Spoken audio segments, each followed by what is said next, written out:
Welcome back to this week's video, and unfortunately it's a bit of a sad one this week.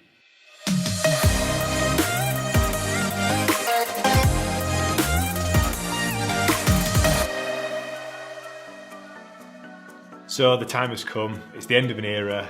I'm selling the Canon 70D. For those avid Casey fans, you'll know exactly what the Canon 70D is. It's a mid-spec SLR, primarily used with vloggers back in the day. Since then, they've brought out iterations after iterations. There's been the 80D and then now the 90D, and then people have now moved on to the Canon EOS R. I started out with this initially, so I started my business, I started my filmmaking career with this camera. It came with just a kit lens. So it comes with the 18 to 55 kit lens out of the box, but that's a little bit too, because it's got a cropped sensor. So these 70Ds have got a cropped mirrored sensor. The actual sort of 18 to 55mm that it comes with, it's actually sort of a lot narrower than what it states. So it's like a 1.6 times crop on it. So I went out and bought the 10x18 Canon lens for vlogging. So it's a wide lens, and obviously it's got the flip out LCD screen, so you can do the vlogging. This camera has made me a lot of money over the years. This camera's probably racked up well over 1 million views on YouTube. This is the camera that I used for the biker getting run over. It went viral, it did millions of views on Facebook and Instagram, and I think it's done nearly 800,000 views on YouTube. I'm making this video because I'm actually selling this camera. So although it's probably, I dare say 5-6 years old, it still very much like holds its own with the cameras of today. It doesn't do slow motion, it only shoots in HD, but if you're wanting to go from just making videos on your phone to up the production value a little bit and get a camera where you can switch the lenses out and start experimenting, these are a very affordable camera to buy, and it still holds its own today.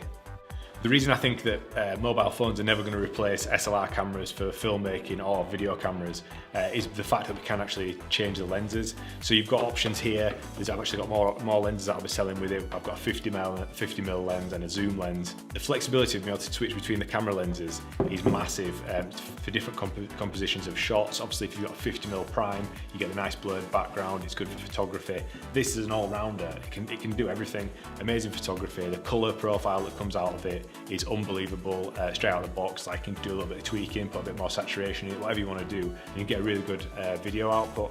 Flip out LCD screen for vlogging so you can see what's going on, and Canon's famous autofocus, it never ever failed me, it never skipped a beat. It is unbelievable. Since using this, I've switched over to Sony, so I'm currently shooting on the Sony a7 III, much more expensive camera. The setup alone that we're looking at now is probably around the £3,500 mark with the lens that I've got on there. If you are considering getting into video and filmmaking, you saw my last video on lighting. The next step up would be getting yourself an SLR camera. If you can find a 70D, an 80D, a 90D, or if you've got enough money and you can go up to the EOS R, I highly recommend it. It starts getting a little bit trickier when you start using Sony cameras because they are not easy to use. When I first got the Sony camera, the a7 III, I didn't know how to work through the menus. There's just so much more to look at. It's ridiculous. Whereas these are really user-friendly, and they're definitely a good beginner camera. The next thing you're going to need is a decent tripod, especially if you're vlogging. I obviously went for the Jobby Gorilla Pod. It gets some stick. They've come down considerably in price. When I first bought this, it was probably well close to £150, I think.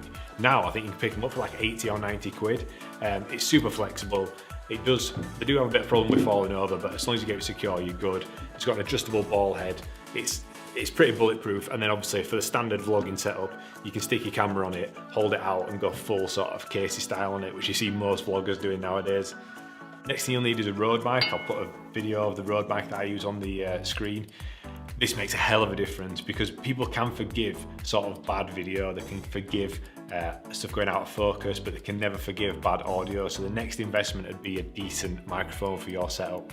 Once you've got those three things in place, a decent SLR, a decent tripod, a good microphone, you're ready to start filming. It'll take your production value to another level, and again, if you can start investing in lighting, you'll get a way better product output than if you're just using your phone. There's a time and a place to use your phone, and don't get me wrong, I think that it's a valuable tool to have in your pocket, just if you need to capture something super quick, or if it's spur of the moment and you know it'll add to the storyline for when you're creating your videos for YouTube. Get the shot. It doesn't matter what you're using or what you're taking it on. I just want to make this video really, it's a bit nostalgic. It means a lot to me, this camera, but fortunately it's going to a good place. A good friend of mine has recently opened a gym in Leeds, and they are wanting to go from creating vlogs and videos on their phones to up the production value, and I said, well, perfect. why not try the Canon 70D? It's good for him to get used to. It'll be good for him to start editing on like a prosumer editing suite such as Final Cut Pro or Adobe Rush or Adobe Premiere. They'll get used to using different lenses for different shots and just up the production value. Again, they're also going to buy a new microphone, so I'm not selling the mic, I'm just selling the camera. But this has served me so well. This is what I started my career with, and no doubt in the future I'll probably buy it back off them just as a bit of a museum piece for myself.